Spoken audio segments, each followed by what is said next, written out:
Proverb of the week. It's a little bit of a longer one, but I thought it was good because you being a former alcoholic, this ties into that. Still an alcoholic. Still an alcoholic? You still consider yourself an alcoholic? Yeah, I still consider myself an alcoholic. Do you still go to AA meetings? I could.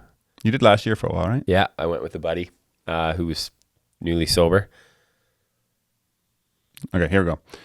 Proverbs 23, 29 to 35. You guys will survive this little bit of a longer piece. So, who has anguish? Who has sorrow? Who is always fighting? Who is always complaining? Who has unnecessary bruises? Who has bloodshot eyes? It is the one who spends long hours in the taverns trying out new drinks.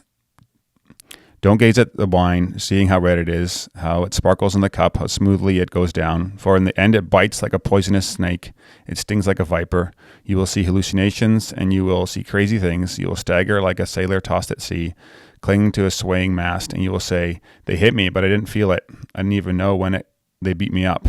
When will I wake up so I can look for another drink?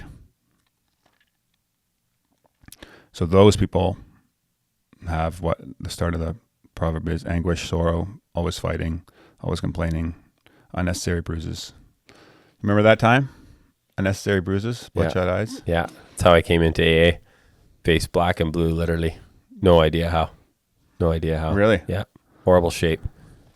So what's your opinion on alcohol now? Do you think people should cut it out completely? No, I don't think that's not biblical either. I think that there's two ends of the spectrum. There's the end of the spectrum where people justify drunkenness in Christian communities, for sure in the Dutch culture. It's like the acceptable sin. When people get drunk, it's joked about. I don't understand that. It's literally in the list of, if you look at Paul's teaching. So I really don't understand that. And then there's the other end where I grew up where, my mom would say, well, alcohol caused so much problems. How could you ever justify doing something like that? Well, it's not that black and white, right? So, well, it's obviously many times in scripture, even there's verses that you could use to justify drinking. So, I guess I feel like, in our culture, like in our church community, there's definitely a sense of like anti-drinking, really, right? Which, again, I don't totally understand. But alcohol quickly becomes a problem. So people that don't drink, that's just wisdom, right? Yeah. And I think that's where I love it. And even for myself, and I still controlled by a lot of things, but I've always wanted to become a person who is controlled by nothing, right? Like, what wasn't in the grips of, like, even that's why the phone thing's so important. I don't want to be in the grips of my device and having to check my device, right? And I am. So it's like, it's the same with alcohol. I struggle a little bit. I guess the proverb is talking specifically about drinking in there, but that will be anything that it's specific to alcohol, right? But there's definitely many, many things drugs that people are controlled by. So yeah, it was kind of interesting in Freedom Sessions week 1 video last week.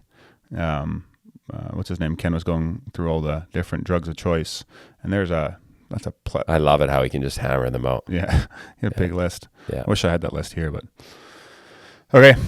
Yeah, proverb of the week. That's that.